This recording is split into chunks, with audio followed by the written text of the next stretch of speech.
Hi hello ಎಲ್ಲ ನನ್ನ defence ಎಸ್ಪೆಂಟ್ಸ್ಗೆ ಜೈ ಹಿಂದ.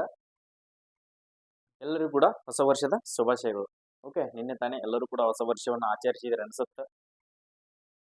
ಹೊಸ ವರ್ಷದ 2ನೇ ದಿನ ಇವತ್ತು ಒಂದು ಇಂಪಾರ್ಟೆಂಟ್ ಆಗಿರ್ತಕ್ಕಂಥ ನೋಟಿಫಿಕೇಶನ್ ಬಂದಿದೆ. ಅದು ಏನಪ್ಪಾ ಅಂತಂದ್ರೆ ಡಿಫೆನ್ಸ್ ನಲ್ಲಿ ಕಾಲ್ಫಾರ್ಮ್ ಆಗಿರ್ತಕ್ಕಂಥದ್ದು. ಅದು ಯಾವ್ದಪ್ಪ ಅಂತಂದ್ರೆ directorate general armed forces medical crops ಅಂತ, ಮೆಡಿಕಲ್ ಸರ್ವಿಸ್ ಅಂತ ಹೇಳಿ. ಓಕೆ, ಇದರಲ್ಲಿ ಸಿವಿಲಿಯನ್ ಹುದ್ದೆಗಳನ್ನ ಕಾಲ್ಫಾರ್ಮ್ ಮಾಡಿದಾರೆ. ಓಕೆ, ಈ ಸಿವಿಲಿಯನ್ ಹುದ್ದೆಗಳನ್ನ ಆ ಯಾರಿಗೆಲ್ಲ ಎಲಿಜಿಬಿಲಿಟಿ ಆಗುತ್ತಾ, ಈಗೇನ EME ಎಲೆಕ್ಟ್ರಾನಿಕ್ ಮೆಕ್ಯಾನಿಕಲ್ ಇಂಜಿನಿಯರಿಂಗ್ ಅಂತ ಹೇಳಿ ಟೋಟಲಿ ಬಂದ್ಬಿಟ್ಟು 625 ಹುದ್ದೆಗಳನ್ನ ಏನ್ ಕಾಲ್ಫಾರ್ಮ್ ಮಾಡಿದಾರಲ್ಲ, ಇದರಲ್ಲಿ ಕೂಡ ಹುದ್ದೆಗಳನ್ನ ಕಾಲ್ಫಾರ್ಮ್ ಮಾಡಿದಾರ. ಈ ಹುದ್ದೆಗೆ ನೀವೆಲ್ಲ ಯಾರೆಲ್ಲ ಅರ್ಜಿಗಳನ್ನ ಹಾಕ್ಬೋದು. ಓಕೆ, ಆನ್ಲೈನ್ ಮುಖಾಂತರ ಅರ್ಜಿಗಳನ್ನ ಹಾಕೋಕೆ ಅವಕಾಶವನ್ನ ಕೊಟ್ಟಿದ್ದಾರೆ. ಆರ್ಮಿ ಮೆಡಿಕಲ್ ಕ್ರಾಪ್ ಇದನ್ನ ಎಲೆಕ್ಟ್ರಾನಿಕ್ ಮೆಕ್ಯಾನಿಕಲ್ ಇಂಜಿನಿಯರಿಂಗ್ EME ಅಂತ ಏನು ಅರ್ಜಿಯನ್ನ ಸಲ್ಲಿಸ್ತಿದ್ರಲ್ಲ, ಸೊ ಆಫ್ಲೈನ್ ಮುಖಾಂತರ ಅರ್ಜಿಗಳನ್ನ ಹಾಕ್ಬೇಕಾಗಿತ್ತು. ಇದನ್ನ ಆನ್ಲೈನ್ ಮುಖಾಂತರ ಅರ್ಜಿಯನ್ನ ಸಲ್ಲಿಸಬೇಕಾಗುತ್ತಾ. ಸೊ ಇದರಲ್ಲಿ ಇರ್ತಕ್ಕಂಥ ಹುದ್ದೆಗಳ ಸಂಖ್ಯೆ ಎಷ್ಟು? ಓಕೆ, ಇದಕ್ಕೆ 10th ಬೇಸ್ ಮೇಲೆ ಇದ್ದವರು ಕೂಡ ಅರ್ಜಿಗಳನ್ನ ಸಲ್ಲಿಸಬಹುದಾ? ಓಕೆ, ಇದು ಪರ್ಮನೆಂಟ್ ಆಗಿರ್ತಕ್ಕಂಥ ಹುದ್ದೆ ಇದೆ, ಯಾವುದೇ ತರನಂತ ಅಗ್ನಿವೀರ್ ಹುದ್ದೆ ಅಲ್ಲ. ಓಕೆ, ಇದು ಪರ್ಮನೆಂಟ್ ಆಗಿರ್ತಕ್ಕಂಥ ಹುದ್ದೆಗಳನ್ನ ಕಾಲ್ಫಾರ್ಮ್ ಮಾಡಿದಾರೆ. ಇಲ್ಲಿ ಬಂದ್ಬಿಟ್ಟು 113 ಹುದ್ದೆಗಳನ್ನ ಕಾಲ್ಫಾರ್ಮ್ ಮಾಡಿದಾರೆ. ಎಷ್ಟಪ್ಪ ಅಂತಂದ್ರೆ 113 ಹುದ್ದೆಗಳನ್ನ ನಿಮ್ಗೆ ಕಾಲ್ಫಾರ್ಮ್ ಮಾಡಿದಾರೆ. ಈ 113 ಹುದ್ದೆಗಳಿಗೆ PUC ಮೇಲೆ ಇದ್ದವರು ಕೂಡ ಅರ್ಜಿಗಳನ್ನ ಸಲ್ಲಿಸಬಹುದು. ನೆಕ್ಸ್ಟ್ ಅದೇ ತರನಾಗಿ ನೀವು SSLC ಮೇಲೆ ಇದ್ದವರು ಕೂಡ ಇದಕ್ಕೆ ಹುದ್ದೆಗಳಿಗೆ ಅರ್ಜಿಗಳನ್ನ ಸಲ್ಲಿಸಬಹುದು. ಆದ ಕಾರಣಕ್ಕೋಸ್ಕರ ನಾನು ಹೇಳ್ತಾ ಇದ್ದೀನಿ, ಇದ್ರ ಡೀಟೇಲ್ ಆಗಿರ್ತಕ್ಕಂಥ ಮಾಹಿತಿಯನ್ನ ಕೊಡ್ತೀನಿ. ಇನ್ನೂ ಕೂಡ ಆನ್ಲೈನ್ ಮುಖಾಂತರ ಅರ್ಜಿ ಕೂಡ ಸ್ಟಾರ್ಟ್ ಆಗಿಲ್ಲ. ಅರ್ಜಿ ಸ್ಟಾರ್ಟ್ ಆದ್ಮೇಲೆ ಕೂಡ ನಿಮ್ಗೆ ಮಾಹಿತಿಯನ್ನ ಕೊಡ್ತೀನಿ. ಈಗ ನಾನು ಕೊಡ್ತಿರ್ತಕ್ಕಂಥ ಇನ್ಫಾರ್ಮೇಶನ್ ಅನ್ನ ಕರೆಕ್ಟ್ ಆಗಿ ಪೂರ್ತಿ ಎಂಡ್ ಮಟ್ಟ ತಿಳ್ಕೊಡ್ರಿ. ಟೋಟಲಿ ಬಂದ್ಬಿಟ್ಟು ಎಷ್ಟಪ್ಪಾ ಅಂತಂದ್ರೆ 113 ಹುದ್ದೆಗಳನ್ನ ಕಾಲ್ಫಾರ್ಮ್ ಮಾಡಿದಾರೆ. ಎಷ್ಟಪ್ಪಾ ಅಂತಂದ್ರೆ 113 ಹುದ್ದೆಗಳನ್ನ ಕಾಲ್ಫಾರ್ಮ್ ಮಾಡಿದಾರ. ಇದಕ್ಕ ಪೇಮೆಂಟ್ ಲೆವೆಲ್ ನೋಡ್ಕೊಡ್ರಿ, 5ನೇ ವೇತನ ಪೇಮೆಂಟ್ ಅನ್ನ ಕೊಡ್ತಾರ. ಇದರಲ್ಲಿ ಕರೆದಿರ್ತಕ್ಕಂಥ ಹುದ್ದೆಗಳ ಸಂಖ್ಯೆ ಯಾವ್ಯಾವಪ್ಪ ಅಂತಂದ್ರೆ accountant, stenographer, clerk, storekeeper, photographer, fireman, cook and MTS, tradesman mate. ಇದರಲ್ಲಿ ಕೂಡ ಸಾಕಷ್ಟು 13 ತರಹದ ಹುದ್ದೆಗಳನ್ನ ಕಾಲ್ಫಾರ್ಮ್ ಮಾಡಿದಾರೆ. ಪುರುಷ ಮತ್ತು ಮಹಿಳೆಯರು ಇಬ್ರು ಕೂಡ ಅರ್ಜಿಗಳನ್ನ ಸಲ್ಲಿಸಬಹುದು. ಓಕೆ, ಎಲ್ಲರೂ ಕೂಡ ನನ್ನ ಸಿಸ್ಟರ್ಸ್ ಹೇಳ್ತಾ ಇದ್ರ, ಬ್ರದರ್ ನೀವು ಓನ್ಲಿ ಬಾಯ್ಸ್ ಅಷ್ಟೇ ಹೇಳ್ತಾ ಇದ್ರೆ, ನಮ್ ಗರ್ಲ್ಸ್ ಯಾವಾದ್ರೂ ಅಪ್ಲಿಕೇಬಲ್ ಆಗುವಂತ ಇನ್ಫಾರ್ಮೇಶನ್ ಅನ್ನ ಕೊಡಿ ಅಂತ ಹೇಳಿ ಅಂತ ನೋಡಿ. ಇದು ಕೂಡ ನಿಮ್ಗೆ ಮಹಿಳೆಯರಿಗೆ ಅಪ್ಲಿಕೇಬಲ್ ಆಗುತ್ತೆ. ನೀವು ಕೂಡ ಇದಕ್ಕೆ ಅರ್ಜಿಗಳನ್ನ ಸಲ್ಲಿಸಬಹುದು. ಓಕೆ, ಇದು ಡ್ಯೂಟಿ ಎಲ್ಲಿ ಬರ್ತಪ್ಪ ಅಂತಂದ್ರೆ ಆಲ್ ಓವರ್ ಇಂಡಿಯಾದಲ್ಲಿ ಎಲ್ಲಿ ಬೇಕಾದ್ರೂ ಡ್ಯೂಟಿ ಬರಬಹುದು. ನಿಮ್ಗೆ ಇಲ್ಲೇ ಅಂತಲ್ಲ, ಆಲ್ ಓವರ್ ಇಂಡಿಯಾದಲ್ಲಿ ಎಲ್ಲಿ ಬೇಕಾದ್ರೂ ಈ ಹುದ್ದೆಗೆ ನೀವು ಡ್ಯೂಟಿಗೆ ಹೋಗ್ಬೋದು. ಏಜ್ ಬಂದ್ಬಿಟ್ಟು ನೋಡ್ಕೊಳ್ರಿ, 18ರಿಂದ 25 ಏಜ್ ಇದ್ದವರು ಕೂಡ ಅಪ್ಲಿಕೇಶನ್ ಹಾಕ್ಬೋದು. ಟ್ರೇಡ್ ವೈಸ್ 18ರಿಂದ 27 ಇದೆ, 18ರಿಂದ 30 ಏಜ್ ಇದೆ. OBC ದವರಿಗೆ ಅಂದ್ರೆ ಅದರ್ ಬ್ಯಾಕ್ವರ್ಡ್ ಕ್ಲಾಸ್ ಅಂತ ಯಾರಾದ್ರೂ ಇದ್ದೀರಪ್ಪ ಅಂತಂದ್ರೆ ನಿಮ್ಗೆ 3 ವರ್ಷ ಏಜ್ ರಿಲ್ಯಾಕ್ಸೇಷನ್ ಇರ್ತದೆ. SC ಮತ್ತು ST ದವರಿಗೆ 5 ವರ್ಷ ಏಜ್ ರಿಲ್ಯಾಕ್ಸೇಷನ್ ಕೂಡ ನಿಮ್ಗೆ ಇದರಲ್ಲಿ ಇರ್ತದ. ಓಕೆ, ನೀವು ಯಾವ ಹುದ್ದೆಗೆ ಅರ್ಜಿಯನ್ನ ಸಲ್ಲಿಸ್ತಲ್ಲ, ಡಿಪೆಂಡ್ ಅಪಾನ್ ಅದ್ರ ಮೇಲೆ ನಿಮ್ಗೆ ಏಜ್ ಕ್ವಾಲಿಫಿಕೇಶನ್ ಅನ್ನ ಕೊಟ್ಟಿದಾರ. ಇಲ್ಲಿ ಬಂದ್ಬಿಟ್ಟು ಕ್ವಾಲಿಫಿಕೇಶನ್, ಇದಕ್ಕೆ ಅರ್ಹತೆ ಏನೇನ್ ಬೇಕಾಗುತ್ತೆ ನೋಡ್ಕೊಡ್ರಿ. ಜಸ್ಟ್ 10th ಪಾಸ್ ಆದವರು ಕೂಡ ಇದಕ್ಕೆ ಅರ್ಜಿಗಳನ್ನ ಸಲ್ಲಿಸಬಹುದು. ಜಸ್ಟ್ 10th ಮೇಲಾದವರು ಕೂಡ ಅರ್ಜಿಗಳನ್ನ ಸಲ್ಲಿಸಬಹುದು. ನಿಮ್ದು PUC ಏನಾದ್ರೂ ಮುಗಿದಿದ್ರೆ ಸೊ ನೀವು ಕೂಡ ಈ ಹುದ್ದೆಗೆ ಅರ್ಜಿಯನ್ನ ಬೇರೆ ಬೇರೆ ತರಹದ ಪೋಸ್ಟ್ ಗಳನ್ನ ಕಾಲ್ಫಾರ್ಮ್ ಮಾಡಿದಾರ. ಸೊ ಆ ಹುದ್ದೆಗೆ ಅರ್ಜಿಯನ್ನ ಸಲ್ಲಿಸಬಹುದು. ನೋಡ್ಕೊಡ್ರಿ, ಇದರಲ್ಲಿ 13 ತರದ ಹುದ್ದೆಗಳನ್ನ ಹೆಸರು ಹೇಳ್ತೀನಿ. Accountant, stenographer grade 1, lower division clerk, storekeeper, photographer, fireman, cook, lab attendant, multi tasking staff, tradesman mate, washerman, next carpenter and joiner, tinsmith ಅಂತ ಹೇಳಿ ಟೋಟಲಿ ಬಂದ್ಬಿಟ್ಟು ಇಷ್ಟು ಹುದ್ದೆಗಳನ್ನ ಕಾಲ್ಫಾರ್ಮ್ ಮಾಡಿದಾರ. MTS 29 ಹುದ್ದೆಗಳದಾವು, tradesman mate 31 ಹುದ್ದೆಗಳದಾವು.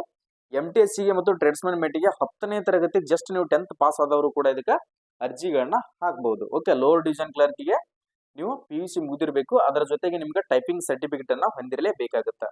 Next store keeper ಹಾಕ್ತೀನಿ ಅಂದವರು ಕೂಡ 12ನೇ ತರಗತಿ ಮುಗಿದಿರಬೇಕಾಗುತ್ತೆ. ಅದಕ್ಕೂ ಕೂಡ ನಿಮ್ಗೆ ಅದ್ರ ಬಗ್ಗೆ ಎಕ್ಸ್ಪೀರಿಯನ್ಸ್ 1 ಇಯರ್ ಎಕ್ಸ್ಪೀರಿಯನ್ಸ್ ಸರ್ಟಿಫಿಕೇಟ್ ಕೂಡ ಬೇಕಾಗುತ್ತೆ.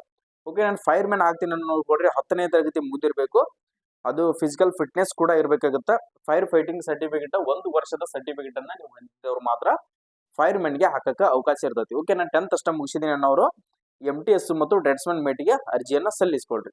ಇನ್ನು ಉಳಿದಿರ್ತಕ್ಕಂಥದ್ದು ಬೇರೆ ಬೇರೆ ಇದ್ರ ಸೆಲೆಕ್ಷನ್ ಪ್ರೊಸೆಸ್ ಯಾವ ತರ ಇರ್ತೈತಿ. ಓಕೆ, ಇದನ್ನ ಆಯ್ಕೆ ಪ್ರಕ್ರಿಯೆ ಯಾವ ತರ ಇರ್ತದಪ್ಪ ಅಂತಂದ್ರೆ ನೋಡ್ಕೊಡ್ರಿ ಸ್ನೇಹಿತರೆ, ನಾನು ಕೊಡ್ತಾ ಇದೀನಿ. ಯಾವುದೇ ಒಂದು ಅಪ್ಡೇಟ್ ಆಗಿರಲಿ, ಸ್ಟೇಟ್ ಗೌರ್ಮೆಂಟ್ ಆಗಿರಲಿ, ಸೆಂಟ್ರಲ್ ಗೌರ್ಮೆಂಟ್ ಆಗಿರಲಿ, ಯಾವುದೇ ಒಂದು ಪ್ರೈವೇಟ್ ಜಾಬೇ ಆಗಿರಲಿ, ನಮ್ಮ ಕರ್ನಾಟಕದಲ್ಲಿ ಫಸ್ಟ್ ಆಫ್ ಆಲ್ ನಿಮಗೆ ಇನ್ಫಾರ್ಮೇಶನ್ ತಲುಪೋದು ನಮ್ಮ ಯೂಟ್ಯೂಬ್ ಚಾನಲ್ ನಿಂತ್ರನೇ.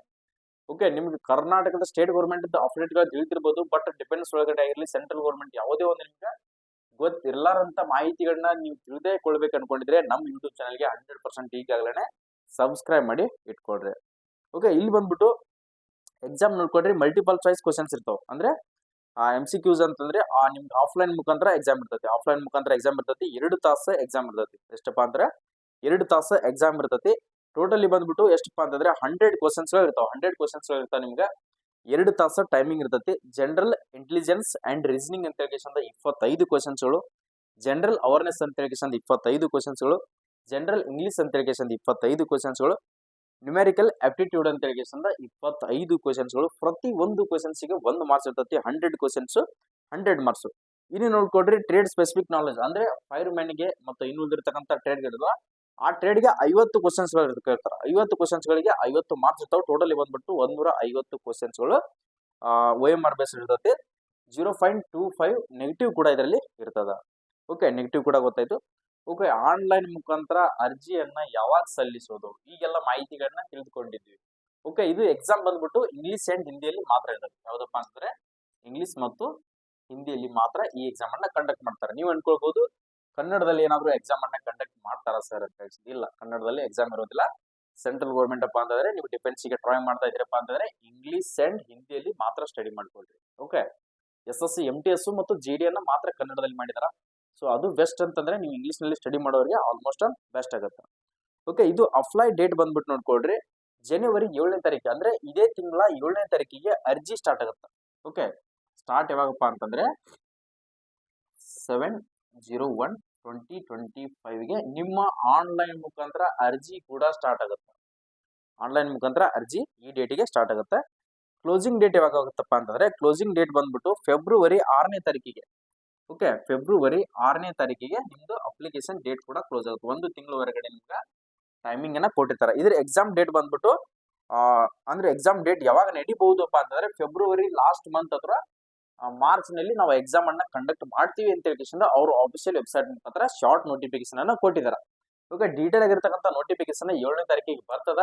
7ನೇ ತಾರೀಕಿಗೆ ನಾನು ಇನ್ನಷ್ಟು ಇದ್ರ ಬಗ್ಗೆ ನೀವು ಯಾರೆಲ್ಲ ಇವಕ್ಕೆಲ್ಲ ಅರ್ಜಿಗಳನ್ನ ಸಲ್ಲಿಸಕ್ ರೆಡಿ ಇದೆಲ್ಲ, ಸೊ ಸಿವಿಲಿಯನ್ ಪೋಸ್ಟ್ ಗಳಿಗೆ ನೀವು ಯಾರು ಪರ್ಮನೆಂಟ್ ಆಗಿರ್ತಕ್ಕಂಥ ಹುದ್ದೆ ಇದಾವೆ ಇಂಥವಕ್ಕೂ ಕೂಡ ಕಾಂಪಿಟೇಷನ್ ಅನ್ನ ಮಾಡ್ರಿ. ಸ್ಟಡಿ ಮಾಡ್ತಾ ಇದೀರಪ್ಪ ಅಂತಂದ್ರೆ ಪ್ರತಿಯೊಂದಕ್ಕೂ ಕೂಡ ನೀವು ಎಲಿಜಿಬಿಲಿಟಿ ಆಗ್ತಿರ್ಬೇಕು. ಪ್ರತಿಯೊಂದಕ್ಕೂ ಕೂಡ ಅಪ್ಲಿಕೇಶನ್ ಹಾಕ್ತಾನೆ ಇರ್ತಿರ್ಬೇಕು. ಅಂದ್ರೆ ನಿಮ್ಗೆ ಯಾವ್ದಾದ್ರು ಒಂದು ಅಟೆಂಪ್ಟ್ ಆಗುವಂತ ಚಾನ್ಸಸ್ ಬಹಳಷ್ಟು ಇರ್ತದ. ಆದ ಕಾರಣಕ್ಕೋಸ್ಕರ ಪ್ರತಿಯೊಂದು ಜಾಬ್ಗೆ ಅಪ್ಲೈ ಮಾಡ್ತಾನೆ ಇರಿ.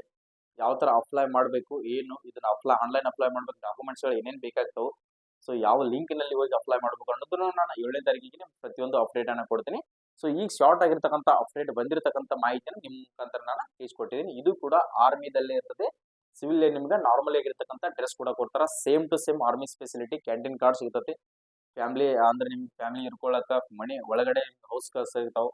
ಸ್ಪೆಸಿಲಿಟಿ ಸೇಮ್ ಟು ಸೇಮ್ ಆರ್ಮಿದ ಏನಿರ್ತಲ್ಲ ಅದೇ ತರನಾಗಿ ಸ್ಪೆಸಿಲಿಟಿ ಸಿಗುತ್ತೆ ಇದರಲ್ಲಿ. ಓಕೆ, ಪ್ರತಿಯೊಬ್ರು ಕೂಡ ರೆಡಿ ಆಗೋದ್ರಿ. ಯಾರ್ಯಾರ ಬಂದಿಲ್ಲ ನೋಡ್ಕೊಡ್ರಿ, ಈಗಲೇ ಅರ್ಜಿಗಳನ್ನ ಸಲ್ಲಿಸ್ಕೊಡ್ರಿ. ಓಕೆ, ಆಫ್ಲೈನ್ ಮುಖಾಂತರ ಅರ್ಜಿ ಸಲ್ಲಿಸಬೇಕಾಗುತ್ತೆ. ಪ್ರತಿಯೊಬ್ರು ಕೂಡ ಅರ್ಜಿಗಳನ್ನ ಸಲ್ಲಿಸ್ಕೊಡ್ರಿ. ಓಕೆ, ಎಲ್ಲರಿಗೂ ಕೂಡ ಆಲ್ ದಿ ಬೆಸ್ಟ್. ಏನಾದ್ರೂ ನಿಮ್ಗೆ ಇದರಲ್ಲಿ ಡೌಟ್ಸ್ ಇದ್ರೆ, ಏನಾದ್ರೂ ನಿಮ್ಗೆ ಇನ್ನಷ್ಟು ಹೆಚ್ಚಿನ ಮಾಹಿತಿ ಬೇಕಾಗಿತ್ತಪ್ಪ ಅಂತಂದ್ರೆ ಕೆಳಗಡೆ ಕಾಣ್ತಿರ್ತಕ್ಕಂಥ ಕಮೆಂಟ್ ಸೆಕ್ಷನ್ ಅಲ್ಲಿ ಕಮೆಂಟ್ ಅನ್ನು ಹಾಕೋದನ್ನ ಮರಿಬೇಡಿ. ಕಮೆಂಟ್ ಅನ್ನು ಹಾಕೋದ್ರೆ ನಾನು ಡೈಲಿ ಅಪ್ಡೇಟ್ ಅನ್ನ ನಿಮ್ಗೆ ಕೊಡ್ತಾನೆ ಇರ್ತೀನಿ. ಸೊ ನಾವು ಕೊಡ್ತಿರ್ತಕ್ಕಂಥ ಮಾಹಿತಿ ನಿಮ್ಗೆ ಏನಾದ್ರೂ ಇಷ್ಟ ಆಗಿದ್ರೆ ಸ್ನೇಹಿತರೆ, ಸೊ ನಾವು ಕೊಡ್ತಿರ್ತಕ್ಕಂಥ ಅಪ್ಡೇಟ್ಗಳು ನಿಮ್ಗೆ ಹೆಲ್ಪ್ಫುಲ್ ಆಗ್ತಿತ್ತು. ನೀವು ಎಜುಕೇಶನ್ ಮಾಡ್ತಾ ಇದ್ದೀರಾ, ಸೊ ನಾನು ಜಾಬಿಗೆ ಟ್ರೈ ಮಾಡ್ತಾ ಇದ್ದೀನಿ, ನನಗೆ ಬಹಳಷ್ಟು ಹೆಲ್ಪ್ಫುಲ್ ಆಗ್ತಿದೆಯಪ್ಪ ಅಂತ ಅನ್ಕೊಂಡಿದ್ರೆ ನಮ್ಮ ಯೂಟ್ಯೂಬ್ ಚಾನಲ್ಗೆ ಒಂದು ಲೈಕ್ ಮಾಡಿ. ವಿಡಿಯೋನ ಪ್ರತಿಯೊಬ್ಬರಿಗೆ ನಿಮ್ಮ ಸ್ನೇಹಿತರಿಗೂ ಕೂಡ ತಲುಪುವ ಹಾಗೆ ಶೇರ್ ಮಾಡ್ಕೊಡ್ರಿ. ವಾಟ್ಸ್ಆಪ್ ಗ್ರೂಪ್ ಆಗಿರಲಿ, ಟೆಲಿಗ್ರಾಮ್ ಗ್ರೂಪ್ ಆಗಿರಲಿ, ಇನ್ಸ್ಟಾಗ್ರಾಮ್ ಅಲ್ಲಿ ಪ್ರತಿಯೊಂದರಲ್ಲಿ ಕೂಡ ವಿಡಿಯೋನ ಶೇರ್ ಮಾಡಿಕೊಡ್ರಿ. ಕೆಳಗಡೆ ಕಾಣ್ತಿದ್ರೆ ನೋಡ್ಕೊಟ್ರಿ, ರೈಟ್ ಸೈಡ್ಗೆ ಸಬ್ಸ್ಕ್ರೈಬ್ ಬಟನ್ ಅಂತ ಒಂದು ಆಪ್ಷನ್ ಕಾಣ್ತಾ ಇದೆ. ಈ ಸಬ್ಸ್ಕ್ರೈಬ್ ಬಟನ್ ಮೇಲೆ ಒತ್ತಿಟ್ಕೊಂಡ್ರೆ ನಾವು ಡೈಲಿ ಕೊಡ್ತಿರ್ತಕ್ಕಂಥ ಅಪ್ಡೇಟ್ಗಳು ನಿಮ್ಗೆ ನೋಟಿಫಿಕೇಶನ್ ಮುಖಾಂತರ ಬರ್ತಾನೆ ಇರುತ್ತೆ. ಎಲ್ಲರೂ ಕೂಡ all the best. Jai Hind, Jai Karnataka.